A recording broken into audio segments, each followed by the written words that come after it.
So I'm turning up to draft night live on Sky, and I didn't know who I was with. Oh, so again, you were getting drafted as well? You know, they've got some great players, man. Polo, Dulce, Marvin Sordell, and the rumour is Micah's trying to recruit a couple of wild cards. Well, you've seen his interviews after the game. Intense, boy. It's like Bobby Lashley doing a WWE promo after a game, man. What's going on, people, and welcome back to Rootz TV. I'm joined by the best dressed man in non-league football and baller league as well. Come on, I have to give you his props, Con. Sam Thank Cox. you, bro. Thank you. Thank you for having me. It's been a long time. Hey, listen, we were just talking off camera, yeah? We did this, what, about 4 years ago? More? No, and the rest, it would have been 2019. 2019? 2019. Same pictures, what, that pitch there? Next door. We've upgraded to seats now because we was on the floor last time. But yeah, how's things, bro? I'm good.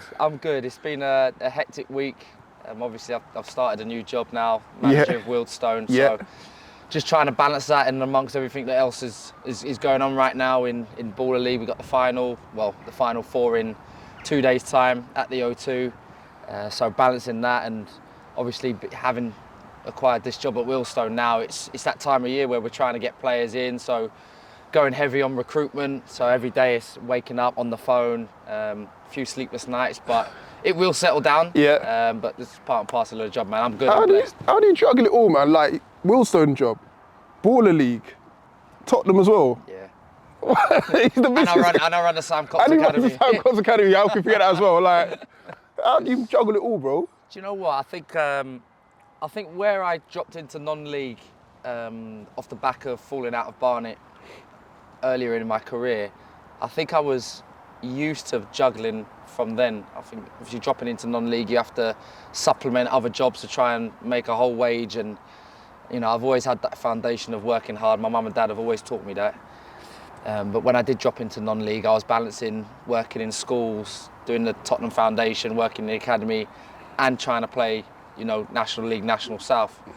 So I think having that early foundation of balancing so many plates, now in my, I guess, mid-30s nearly, it becomes a little bit more easier to do, and it's just seamless now. It's just one of those things. You just get on with it. So it is tough. It is tough, and ideally, of course, I'd love to just be doing one thing. It would make life a lot easier. But you know what? I know I'm called on this earth to help people in different aspects and different areas of life, and you know, I just wake up every day so grateful that I get the opportunity to have impact, and that's what I'm going to continue to do. Clearly you have, man. And like, how do you, again, you go from what, grassroots level to professional level to ball league, that's kind of somewhere in between. Like, what's the kind of common denominator between all three? Like, I think, you know, regardless of if you're working there with the kids or if you're working there at the top, I think it all comes down to how you treat people. And it will always come down to that, how you interact with people, how you get the best out of people. Like I say, I think my early foundations of having that grassroots, you know, that teaching, that learning early on, it does certainly help you, like going into schools, working with kids with disabilities, autism, blindness, brain damage, and then working all the way to the top and working in a first team environment. I think it all comes down to what does that person need, how do you get the best out of that person, and learning how to interact with them to get them on side. And I think it's listen, difficulties in all of them. They all have their challenges, but it all comes down to how you treat that person and how you can get the best out of them through language, through pushing them with your voice, communication, body language, and just being personable. I think being a good human being is the overall thing that gets the best out of people. I think that's what works for you. I think because you're such a likable character, you know, people. No, it's true, man. Everyone bigs you up. I had Apple on here the other day. It's just like bigging you up as well, man. That's my guy, man. You know what I mean? Like, because you're such a likable character, you can just go to different realms and just be like, it's easy for you. It just seems like it's seamless for you, man. So big you up, man. Thank you, bro. I want to talk to you about this new job then, Wealdstone. How did that come about, bro? Do you know, it was really random, and I was probably for the first time in a long time, I was really comfortable and structured in my life with, like you say, Tottenham. The end of the season's done, so the academy kids are off now, so that's been parked up.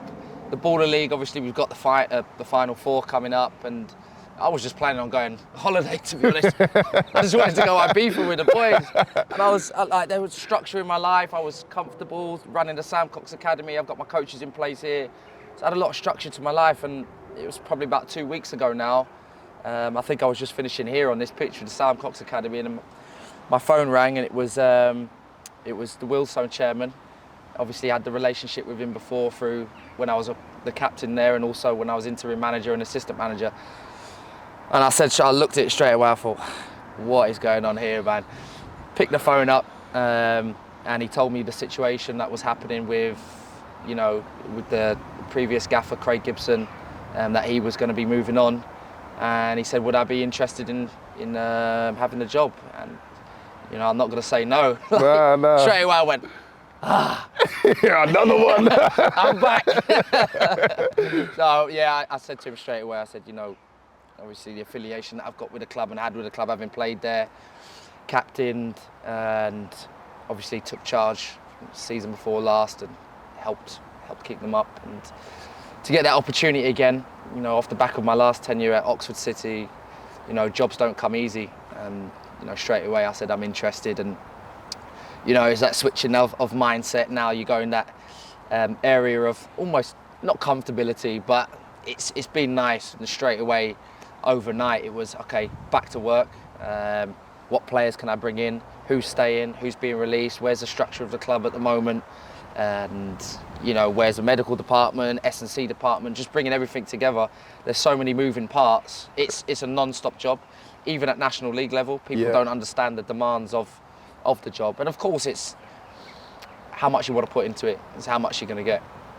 And I'm sure you'll give your all into it, man. I'm sure you will. Of course, I only know that way, to give everything. And even going back to my last experience at Oxford, I ended up losing my job in early October. But people don't see the work that you put in behind the scenes, the sleepless nights, the planning of training, the structuring of the working week, all gearing towards match day. Recruitment, managing your staff, managing director of football, managing the chairman, building those relationships, staying at the club, doing the travelling. It's a relentless job. It is non-stop. It's how much you want to put into it. And I'll certainly give this my all at Wealdstone. It's a club that means a lot to me. I've got a lot of history there. I feel like I've got the unfinished business that when I got rejected the first time and the job went to Matty Taylor, I feel like that probably ended premature. I would have loved to have had that job back then, but God works in mysterious ways. I genuinely believe that, and I feel like He's taken me on a different path to make me realise and help me in what I need to do with my learning to now take this job on now, 12 months later. So, no, very grateful. I'm just going to go ahead first, dive in, and pray that it goes successfully. It will do, man. And you're going home, man. You're coming home. I know. You're coming home. What are you gonna take from your previous experience at Oxford into this one? What did you learn from that one that you can take into this one? I certainly think, in terms of recruitment, I blame no one for my time at Oxford. Sometimes things work, sometimes things don't. I had exactly the same philosophy that I helped keep Wealdstone up in the National League. That we went and we beat the champions Chesterfield. We beat Oldham the last day of the season to, maintain our National League status. It was the same philosophy. Different players, of course, but my way of doing things, in and out of possession, very similar to what I'd done at Oxford. Sometimes in management and in coaching, you can go to a different environment and it may not work with a different set of players. Of course, you need to get the best out of those players. I believe I probably didn't have enough time to see the patterns and methodology come to fruition. Would have liked longer time, but that's football. It's a results-based business. How long did you get there? It was 9 league games. 9? Yeah, just 9 league games. Jesus. And a couple of cup games we won. Qualified in the I think it was the FA Trophy or the FA Cup. A couple of those. And so where were they when you took over? They'd just been relegated with the lowest points tally in National League history, I believe, the season before. So I inherited a side that were low on confidence. The manager, who they'd had for a long time, Ross Jenkins, who was successful and helped them gain promotion to the National League season before they went down. So there was a lot of transition going on at the club, and it was a difficult time. And like I say, in terms of recruitment, I think that was probably the most difficult thing, because you're trying to recruit players now going into the National League North. Yeah. Doing all that travelling. Oxford were the most southern club.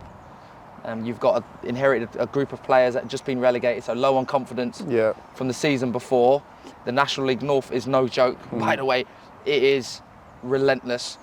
The teams and the outfits there, they're organised, they're solid, physical. I had never had experience in National League North. I've always been southern based in National League, but the North is, I think it's more like the National League than the South is to the National League. Yeah. So it was very difficult, but listen, like I say, sometimes some things work in one environment, sometimes it works in another. What I'll learn from is just small tweaks. I'm not going to go and screw it all up and start again with I believe in what I do. Yeah. Sometimes you need to make small adjustments to get the best out of the crop of players. So, like I say, in an ideal world, would I have loved more time at Oxford to see the methodology come through? Yeah, of course I would have. I got on really well with the players, and there was buy-in from the players, but it does take time, and it is a process, especially in a period of transition. So, yeah, I've got no regrets. Of course, I would have tweaked a few things, but you know, I've done an awful lot of learning. I'm ready for this new challenge at Wealdstone, which is going to be just as difficult, even more difficult. We know the budget isn't the best. We've probably got the lowest budget in the National League. We've survived 2 seasons on the bounce by a point in the National League. We've got some experienced players that have been at the club for a long time that are moving on. So again, it's taking another club under a period of transition, but I'm ready for the challenge, and I'm ready to go ahead first and give it all I've got. You're gonna have a lot of eyeballs on you, especially from the Wealdstone Raider, man. So be careful. Be careful, bro. You know what I mean? Like, he's no problem, man. You sure? Yeah, okay, he's all good right. as gold. Just making sure, because even though he might be knocking on a bit, he still can handle himself. You know what I mean, son? He wants some. He wants. I'll give it, yeah. But how can you manage the time? Because I saw a clip from Angry Jin saying, "Yo, you didn't let me know. I got this new job." How are you gonna handle the time between Baller League and obviously Wealdstone, bro? Well, the Baller League finishes on Thursday, and you know, I had a conversation with the chairman at Wealdstone, and you know, they're more than happy for me to finish that. And you know, I'll tell you what, the Baller League's been a breath of fresh air for me personally. Obviously, off the back of Oxford and the experience that I had last season, I took some time out. I needed time out, and I think that's really important sometimes, especially in coaching, even in playing. Sometimes you need time out just to have a reset, really evaluate what you want in your life, take a bit of time out. I had time to spend with family, with friends. I was able to go out on a Saturday and enjoy my Saturdays, and yeah, not worry too much about you know, the day-to-days of running and managing a football club. So when the Baller League came round, it was in January, I got the call from Lashley. He messaged me on Instagram, and he said, "Would you be interested in, you know, this Baller League concept?" And he took me to the page of the Germany one, and I had a look at it, and I thought, this is different. Something like I've never done before. Yeah. And I said, okay, what do you want from me? He said, I don't know what capacity we want you in, whether it be playing, coaching, managing, whatever it is. He said, we'd love to get you involved. And off the back of doing the 11-a-side and the National League stuff, this was exactly what I needed, a breath of fresh air, interacting with all these, you know, fantastic, successful people, and, you know, all these great players that maybe not have had their chance in the pro game or semi-pro game. Everyone accommodating together to create this brilliant product, which, you know, I've thoroughly loved, and it's all come at the right time, and the balance of my lifestyle is just, it's worked. So, you know, I've had a great time. Meeting Ginger's been a blessing. What a guy he is. Did you originally know that he was going to be with Ginge in his team? No, I actually got pitched for to be with N5. Oh, really? Yeah. So Got your bullet there, mate. I'm just saying, come on. But, well, Lashley said that it looked like I was going to be with Jens, Freddie, and Robert Perez.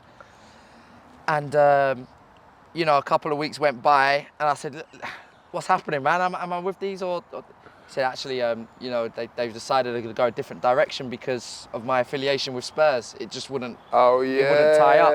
Yeah. So, yeah, I was actually due to be with the Arsenal boys. And off the back of that, I was then due to be with Figo. and treble. Oh gosh. And then I got pied by him because I didn't speak Portuguese. Oh. They said they wanted somebody that spoke Portuguese. Oh, that's ironic because again he speaks no English or no turning up on time and. Well, he hasn't turned up. So, Yeah, I'm saying. You know, it's and then it was actually on the day of the draft night. I got a message from Ginge. Yeah. And I did. To be fair, I caught wind before that Ginge said that he'd like to work with me. And you know, I got a message from Ginge. Can't wait to start working with you. And nothing had even been confirmed. So I'm turning up to draft night live on Sky, and I didn't know who I was with. Oh, so again, you were getting drafted as well on draft night. I was basically getting drafted, so it wasn't until I saw a DM from Ginge, and I'm with Ginge then. Hey. So, turned up, and you know, we clicked straight away, man. He's a top guy, and you know, probably on paper people would have thought, how's that gonna work? But honestly, I've just got on so well with him, and he's just such a top guy. His personality, his charisma, but just a genuine human being. Probably people don't see on the camera as much, but I bear witness to it, and he is a top guy, and I couldn't have been paired with anyone better. It's just worked perfectly. To be fair, I think out of all the influencers / head coaches, whatever you want to call them, I think he's one of the top ones. Like you can tell that he really cares about it. I care. Like turns up all the time, fully invested. Yeah. You know, but he knows his stuff as well, and I know he does his Winton United. Yeah. Back in Manchester with his local team. Yeah. His knowledge of the game is actually decent. Yeah. You know, people might see the character of Ginge and think, oh, no, it's just a joke. He actually has good knowledge of football. So I think as where some of the other managers, they're, you know, obviously you've got other managers that probably don't know the game as well. Yeah. Ginge actually has good knowledge, and one thing that he's a fantastic speaker. So even when he does the team talks in the huddle, or even if he's in the changing room, he gets the boys going. Yeah. He's got such a presence about him, and it's just worked. I think on draft night, I knew most of the boys in the draft, and that's probably why we had an advantage. I'd either played with them or come across them, played against them. So I knew most of the boys, whereas a lot of the other coaches, they may have spent their time in academies, or they may have spent their time in the pro game. A lot of these boys have played in, you know, the lower leagues, National League. So I'd come across a lot of them. So, you know, the recruiting was quite seamless for me. Yeah. So I managed to, you know, galvanise a group of players that were all good people, good players. I knew them. And just with Ginge and myself, it's all just come together, and it's clicked very easily for you guys. I feel like that, and I'm sure now you're going to be like the most popular guy there. Now that you're non-league, but now that you're with Wealdstone, you know what I'm saying? So, what do you mean? Everyone's going to be in ideas like, yo, do you need a player? Man, Ashley, my phone hasn't stopped. Exactly, that's what I was thinking. Yeah, you need a player. You know what I mean? My phone has not stopped. Yeah. I knew it from last time at Oxford when I got announced, and also when I took charge of Wealdstone the first time round. Your phone is non-stop, but this time was ridiculous. Yeah. I think it was 267 WhatsApp messages. Jesus. However many DMs and that, but you know, you have players, agents, managers, family, friends. You have all these messages just ding, ding, ding, ding, and it's been non-stop. Yeah. That's probably why I was late coming to this interview today, to be honest. Don't bait yourself out on camera, man. No, he's on time. Apologies. He's on time. Sorry. But yeah, it's great to see that you're doing so well in both realms as well. Like, how have you found the whole Ball League experience from week 1 to week 11 now? Obviously, you've dominated, man. You're in the final 4. Like, how have you found it from yourself personally? I've loved it. I've loved every minute of it. Like I say, from the draft night, building our way through to week 11, week 12, it's been fantastic. I think, like you say, I've managed to recruit a side with not only good ability, but I would probably say we've got the most charismatic and the biggest personalities in our side. You know, you just go through 1 to 12, everyone has a personality and everyone's amicable on the pitch, everyone's decent. A lot of the boys have played top level, a lot of the players played top level of non-league, but that experience of being around good people, I love the razzmatazz of the whole show and production. It's only going to get better, by the way, and only going to get bigger. Season 2, season 3. It's you know, they're going to attract better players. The production's going to be better, more sponsorship. It's just going to keep growing legs, and I could honestly see this taking over. You know, in the next 10 years. I think it's going to get to a stage where like players might have to choose. Oh, do I play Baller League or non-league? Do you know what I mean? It's happening already. I'm having negotiations with players that are saying they want to negotiate in the contracts that they want to play Baller League. So it's going to become difficult.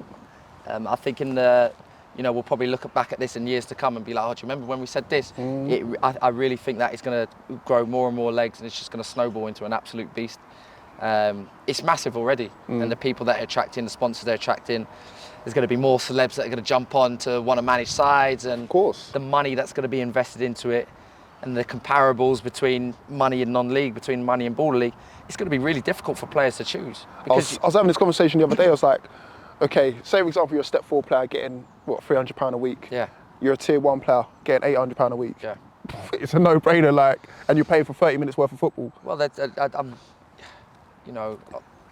a player I'm speaking to now would be one of the top earners at Baller League, and trying to attract that player to come and play Step 1 football, and an opportunity then to try and kick on in their pro game.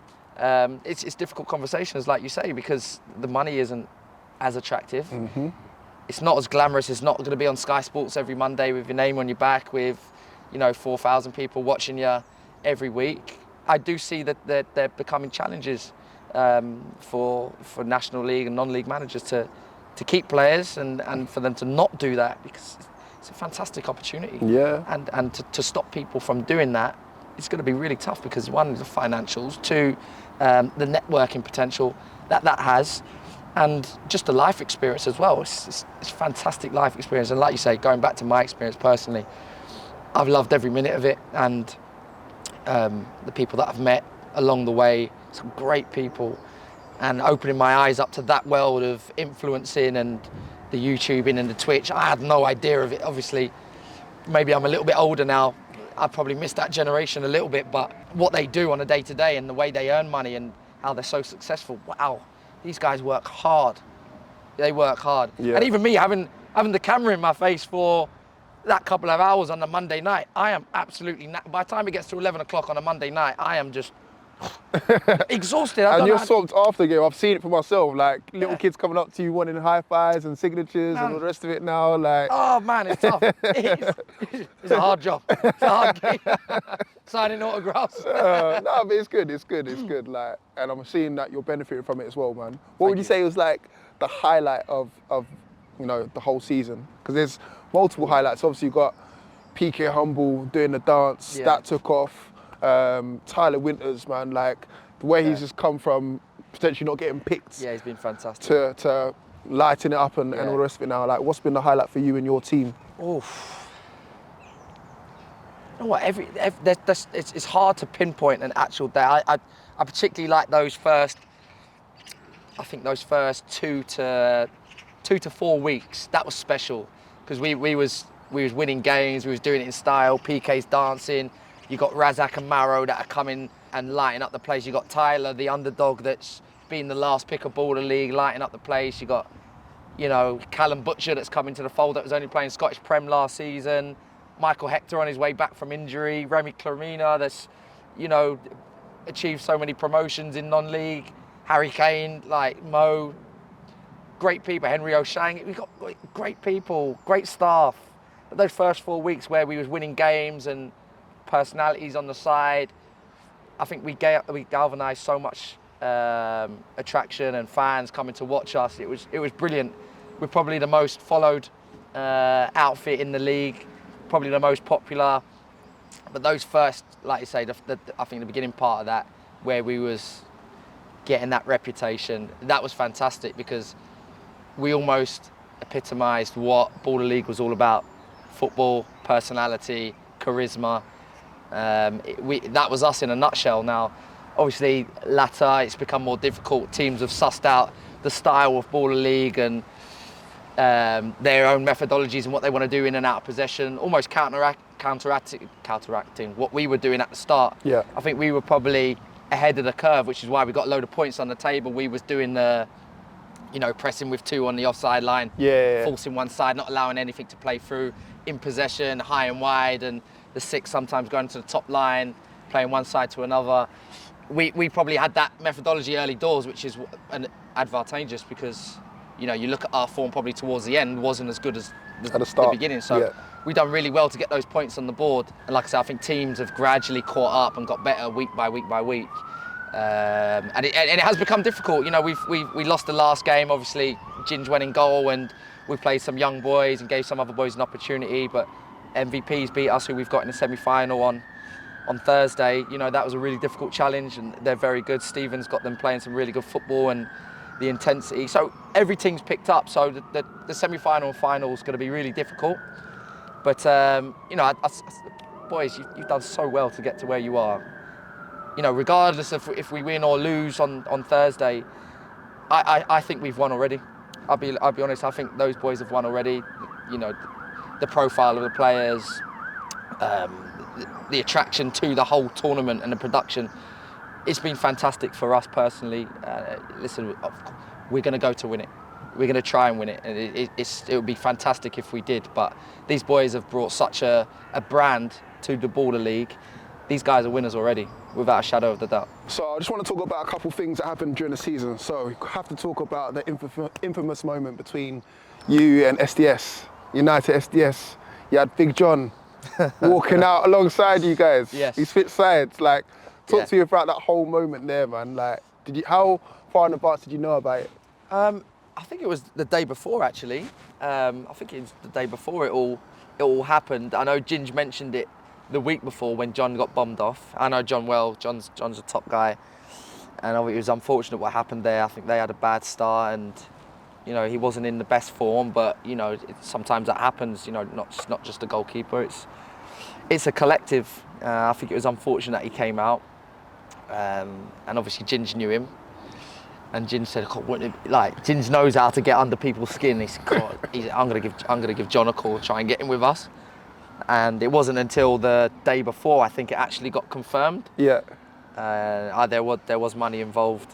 I'm sure he profited off it. There was money involved. Yeah. And I was thinking, I wish I was getting paid that much for doing this. Just to walk out alongside you, yeah. Oh man, I would have done it as well. But no, it was really controversial. I know it rubbed a few feathers the wrong way in the SDS camp. Yeah. And there was such a tension. Even during the game as well. During the game, yeah. The game itself wasn't fantastic. I'll be honest. It was quite scruffy, quite bitty, quite cautious from both sides. Wasn't the game that we expect. But to be fair, with the build-up and the Ginge, John, and Sharky, and SDS, Chunkz, and everyone, I think it was always going to be that. And it all got to a boiling point when it got to the fair play game changer, and Mehdi's done what he's done, and I just knew straight away it's going to kick off now. And what happened, turned into the absolute Royal Rumble. But it made for good viewing, I'm not going to lie to you. It made for brilliant viewing, and it set itself up for a fantastic Final Four, and the potential of us meeting SDS in the final potentially would be, I think it would be a Steven Spielberg Hollywood script. If that happened, with the way they've qualified and the history between our two teams, what final that would make. Yeah, for sure. And also, like, off the back of that, Angry Ginge didn't turn up for a couple weeks, did he? Like, what was that all about in terms of, like, was it a fallout? Well, we kind of know what it's about in terms of a fallout with the CEO, but obviously things have been hashed out now. What's your thoughts on that sort of situation there? Listen, it was a really difficult one because we lost Ginge, and like I say, I think not only is he a great motivator, but I think because he attracts so many, the atmosphere in the venue changes when Ginge is there. There's no two ways about it. Yeah. He definitely brings an atmosphere to the whole ground, the whole stadium. So we did miss that. What do I think about the situation? Yeah, I think because we were almost like the team to talk about every week, and Ginge was star man. Yeah. There's no hiding it. Ginge was the star man of the show. I think it rubbed people up the wrong way. I think you know, some of the remarks that Felix made with Ginge didn't go down too well with Ginge, and I understand why Ginge felt the way he did. Some of the refereeing decisions as well that he wasn't happy with, and you know, some of the blurred lines between rulings were clarified later on. But at the time, and the emotion of everything, you know, people will take the things, you know, a certain way, and you know, Ginge wasn't happy, and you know, he also, by the way, only has to turn up to six of the shows. Oh, that's what he's contracted for? Yeah, that's all of them. That's why some weeks you might not see, you know, Gary Lineker and Shearer and Micah and you know, Maya Jama and Leisha Yeah. Lehman, you might not see them all every week because I believe they're only contracted to do 6 of the 11 games. Yeah. So really, although Ginge didn't turn up, and yeah, there was a bit of, you know, tension for some of the things that were said, I think, you know, he was well in his rights to stay where he was. He does his Twitch, he earns good money from that, he does his streaming, and he was well in his rights to do so. Of course, a massive miss for us, a massive miss for the production and the show, but he was well in his rights. And you know, when other people have missed a show, it's almost like nobody notices. But because he's such a larger-than-life character, and a huge commitment from him, by the way, like I say, he's only committed to do 6 of the shows. He travels all the way from Manchester. I think that's of his own accord. I believe he pays for his travel, I believe. So it is a massive commitment, and he's turned up for, I'd say, 80% of the game. So huge credit to him. But I'm just glad now production and him have made things amicable, and you know, everybody's back smiling, and you know, everything's been squashed on that regard. So yeah, now we can all look forward to the final on Thursday and just enjoy, man. All right. So, it's all good. Let's talk about it. Final Thursday, MVPs. Yes. How's it gonna go down? It'll be a very tough game. Like I said, Stevens, very intense. Lovely, gentle giant off the pitch, on the pitch. Well, you've seen his interviews after the game. Intense, boy. Yeah, it is intense. I almost feel at times it's like Bobby Lashley doing a WWE promo after a game, man. Ballily Bobby Lashley, that might stick, you know. Yeah, the ballily Bobby Lashley. He's very intense, and you know, obviously with his playing background, he's had a wonderful career. He's got the boys playing a certain way, and he demands a certain standard from them. Nothing less than 100%. And obviously they beat us before. Yeah, we had a depleted side. Yeah, Ginge wasn't there, and so that, like I say, that all culminates in the result that happened. We didn't perform on the day, so we know that we've got our work cut out against them. It's not going to be easy at all. So you owe them one, man. We 100% owe them. You know, they've gone on a fantastic run the last, I think, 5. You know, actually two of their players, you know, came from me. Daniel Woods and Amaka Sarate.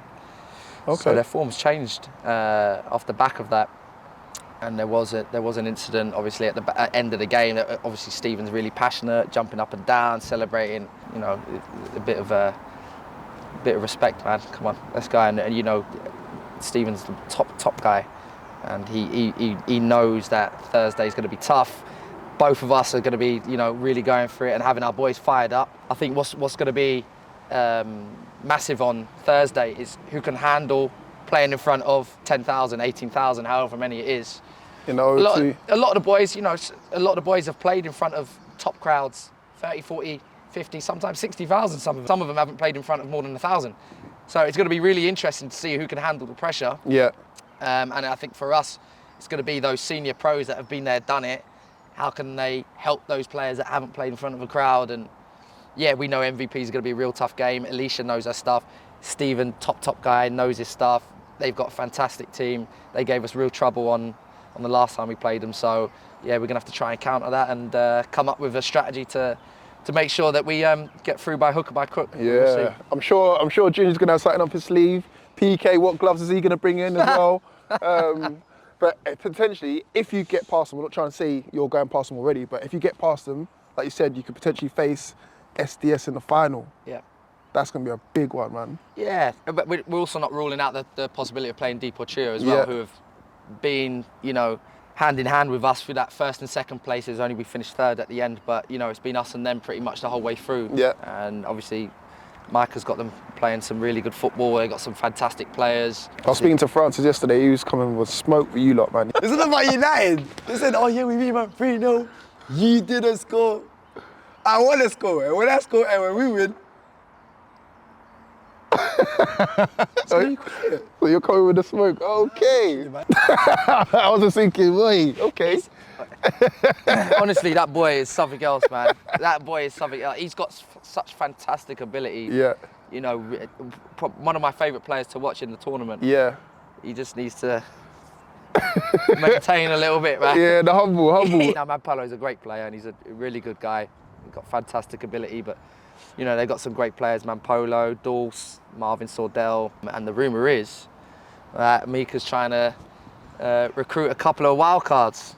Oh, really? All I'm saying is one of my boys rang me yesterday and he asked him to play, and said he was going to change it because he's booked a holiday for the Friday. He said that he would pay for him to reschedule his holiday. So all I'm saying is he's Hold on. You can bring wild cards for this. two, same, it's two.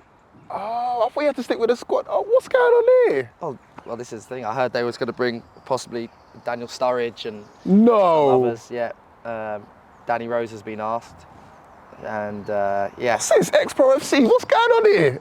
Listen, it's one of the, it's there. The rules are the rules. You can bring in who you want. So whoever they bring in, you know, Micah's played at the top level, so he's got the advantage of asking. He's got the pull of asking anyone he wants, but. But I respect that from you guys. Sorry to cut you, but I respect that from you guys. You haven't done too much of the Ex-Pro FC. Yes, you got Michael Hector in there and all this, but you haven't done too much of that. Well, Hector was in, you know, he'd done the trials and he was in the draft night. Yeah. So he's not coming off the back of being retired or whatever. And Hector's just a top guy anyway. He's humble, and obviously he joined Dagenham and Redbridge last season in the National League, so he's still playing. But you know, I've had pros that have asked me. I've you know, sounded out a few if they'd be on it, and some of them it's not for them. You know, some of them don't want to get involved. They want to just maintain and be humble, and some actually say, God, the standard looks decent. I don't want to embarrass myself also. Yeah. So you don't want to do a Troy Deeney now? Yeah, I love Troy. I love Troy, man. That was mad that went on. Yeah, that was crazy. I'm not gonna lie. But look, you could easily pull for like the Spurs card. I'm not saying you can flip and get Son down there. I'm saying, but you know, players in and around that bubble there that could do a job for you on a Monday. My thing is, I brought in Maro and Raz early doors. They were my two wild cards, and they done really well. It's a fantastic opportunity for profiling, a fantastic opportunity to showcase your ability, and they've done that. Why would I change, you know, something that wasn't broken? Yeah, there's been weeks Raz got injured, and we brought in Callum Butcher when Remy was injured as well. Butch obviously retired last season from Motherwell, so he's been out for a year. He's come back in, foot to the pedal, humble, works hard, gets stuck in, uses communication skills to help the younger players. We had Lee Angol, that's obviously been relegated with Morecambe. I think we've only used 4 wild cards throughout the whole process, but you know, Maro and Raz were the first 2, and I thought, you know what? It's worked. Don't change it. The boys have got a cohesion now and a spirit within the dressing room. It works. All of a sudden, you bring the big dogs down, and don't get me wrong, if you get the right person, of course it could be great, but you get the wrong person involved in that, people can quickly look at you, Coxey's just doing it for the clout, or Coxey's just bringing his mates in, or Coxey's just doing this, or Ginger's bringing in him because he played at Man United. We got offered Wes Brown, we got offered Phil Jones to play with us, and Ginger's, as we know, huge Man United fan, but it wasn't right for the group. Yeah. It wasn't right for the, of course everybody would love to see them play, and I would love to work with them. They've done it all in the game, but you know, this is a great platform for the boys. It's all about cohesion, all about the team spirit as well. And as you know, when you get the team spirit right and the stuff off the pitch, most of the time the on the pitch stuff takes care of itself. So yeah. Yeah, we stuck to our guns, and you know, that's exactly what we'll do going into the final. Nothing will change. I want to ask you your players of the season. So they're doing it right now: goalkeeper, defender, midfielder, and attackers. Who are they for you? Start with goalkeeper. Goalkeeper. You can be as biased or unbiased as you want. Yeah, I think Max Pittman's certainly been up there. I think he's been fantastic, great young man, bundles of ability. He just needs to decide what route he wants to go down in terms of his career. Performance-wise, I think he's been fantastic. Probably not had as much to do as Rene Mackenzie-Lyle, who's those first 6 weeks he was fantastic. Rene was, I think, the best overall goalkeeper has probably been Toby Ball. I think Toby's probably M7. Yeah, I think in general he's probably the best overall all-rounded goalkeeper with his experience. Yeah. Like I say, Max and Rene have been fantastic, and Haf obviously with SDS since coming in has been top. I know Haf for years, and he's a top guy, top player, especially with his feet. But I just think Toby, in terms of consistency, playing out, shot stopping, distribution, Toby's probably the most all-rounded goalkeeper, and with Max and Rene probably, you know, really close by them. But yeah. Defence? Who are we saying? Let's say one. Kieran Clark's been fantastic. I think out of all the ex-pros, him and Marvin Sordell have been like the best two, I think, me personally. Yeah, but I think, you know, Remy Claruma's been top for us. I think Remy's been top. Yeah. Callum Butcher when he's come in. And PK Humble, of course. Listen, handball, of course. generational run, man. Yeah, and Hector. I didn't even say Hector. Got to squeeze Hector. You got to say one, man. You trying to squeeze it up. I think overall it will go to. I think it will be Kieran Clark. Yeah. But having worked with, my boys, I think you got to put PK in there just because of what he's done in the tournament. To be honest, I think he has made. But Kieran Clark's he's been top. He's been top. Okay. Midfielder. Who are you saying? I would put Mauro. Mauro Valetti. Mauro, yeah. I'd put Mauro. Fair choice. I sound really biased right now. So I have to. Listen, mate. I have to say Brian Lee's obviously been top. Yeah. Mampolo when he's played in there has been top. Dawes, I love watching Dawes. Goal of the season. He is such a joy to watch every week. What a player and what a man. Josh Harrop, he's been top, lovely guy, but top player as well, and he's got that bite to him. Fall out of Uncle Ian though, mate. You can't do that. Yeah, I bear witness to them hugging each other backstage. Right. So as long as that's all right. Okay. That was squashed. All right, cool. Just Uncle Ian, man. You can't do that to Uncle Ian, man. What a guy. Hero, man. And then attacker. Raz. Yeah. Raz, yeah. All day long. Yeah, Raz. Just Raz. Just Raz, yeah. Raz has been brilliant, man. Yeah. He has been brilliant. He doesn't know his own powers. Still, I played with him at Hampton. I think it was Hampton I was with him. And I knew him from then. And he was a fantastic talent then. He's just probably struggled, one, knowing what type of player he is. Positionally as well, he can play anywhere. He can play left wing back, he can play left back, midfield, 10, 9, winger. He's just a great footballer. He's been blessed by God with all the physical attributes in the world. Strong, solid, big legs, core solid. I'm surprised he went in there from the start, to be fair. But He obviously he was in season. Oh, so okay. he was at Hornchurch, so he couldn't do the trial day. Oh, okay. So I was blessed to be able to pick him up as a wild card. But he's actually signed at Worthing for this season, and he's somebody that I would have certainly looked at, in my new job at Wealdstone, because he's got all the attributes to be a Football League player. Yeah. It's just getting that right and helping him understand what type of player he is, and that all clicking and coming together. But I think Raz has lit the tournament up. I know Chunkz speaks about him every week. Yeah. He has been brilliant. So I didn't even mention Diddy's been top in midfield, by the way, for SDS, and Kaz Sterling. You don't want to big him up too much, man. No, but they're good players. I'm man enough to admit good players, and I love watching these boys. So top players, but I would have to say maybe biasly, but I think he's deserving. Raz has probably been the best attacking player. First, before you go, I just wanted to quickly touch upon Guyana, because the last time we spoke, you was captaining. Yeah. And now you're assistant manager. Yeah, assistant manager. So how's that all going? It's quite emotional, to be honest, because this was the first time in 10 years I, was due to be in camp with them in these World Cup qualifiers against Nicaragua and Montserrat, and I'm not there. And too busy, mate. You've got 14 jobs. Yeah. I know. Got about 14 I know. jobs. But Guyana, my national team, has always been number one. Yeah. Always been number one. It is something that is not through any financial gain, anything else other than pride, honour and passion for my country, to make my family proud and to make the country proud.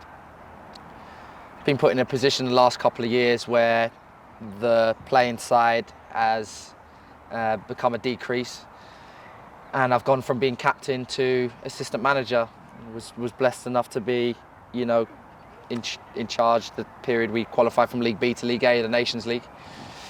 Unfortunately, we didn't do the business in League A, but having that role responsibility to set out a methodology for the national team and leave an imprint has been fantastic. But as I say, this period, I was put in a position where the Wealdstone job came up. Did I fly out to Costa Rica with the national team and turn down this opportunity to manage in the National League, which effectively is my bread and butter now? That is my job, my day-to-day, the number one. That's what pays the bills. And of course, I've got a huge passion for that and feel that that's where my career is going to take me in management. Yeah. So I had a really difficult decision to make. Also, in the midst of all this, I don't know if people know or not, but I went for the head coach role for the national team of Guyana, down to the final final 2, I believe, and you know, told them that I needed clarity and, you know, needed an answer quite quickly for me to make a decision. Unfortunately, never got that answer, and they've needed that time to discover who they want to put in charge. But in the midst of all that, this Wealdstone opportunity's come up, and it's just like that sliding doors. And I pray every night for, you know, God to give me guidance and help me with decision making. And you know, it kind of got to a position where, you know, Wealdstone were the ones that came up at the time, out the blue. And you know, like I say, God will just provide in certain times. This timing's perfect. I truly believe that. And you know, the national team manager job wasn't for me right now. But that's not meaning to say that in the future I won't be back in that capacity. You know, I'll always have that heavy affiliation, and I'll always, you know, want to do my country proud and be part of that. So, you know, if that's parked up on the side now for the time being, so be it. God has his way. It's not my will, it's God's will. And right now I'm in a really blessed position of being in charge of Wealdstone Football Club and trying to help them kick on. And what will be with the national team, that will come. I am pretty sure that there will be a time for me to lead my country again. So. Well, like they say, it was one door closes, another one opens, right? So yeah, it's not a bad way to go about things. Yeah. You know, like you said, it's not right now. Yeah. Might be further down the line. Yeah. But you still got the Wealdstone job. Yeah. You got Ball League popping off. You got Spurs. Yeah. Mate, you got enough on your plate. All right. Stop being greedy now. All right. Chill out, mate. Chill out. True. There's only 24 hours in the day. It's not enough. Yeah, exactly. Clearly. But bro, it's been a pleasure, so man. much, bro. No, Love, man. Really appreciate, man. But I'm on a personal level, really proud of you, man. No, I'm proud of you. When we done that first I know, interview from on there that to pitch, here. Bro, the way you've just kicked on and made strides, Both of us, man. It's been amazing to see. You're on a journey, and yeah, may God bless you in your journey and continue to and you keep too, influence man. and have an impact, man. You too, man. And Thank you, best of luck for Thursday as well, Thank man. you, Truly believe it. And guys, thank you guys for watching as always. Make sure you like, comment, subscribe. If you want United to win, let us know, man. Let us know. Nice Peace. one. Thank you.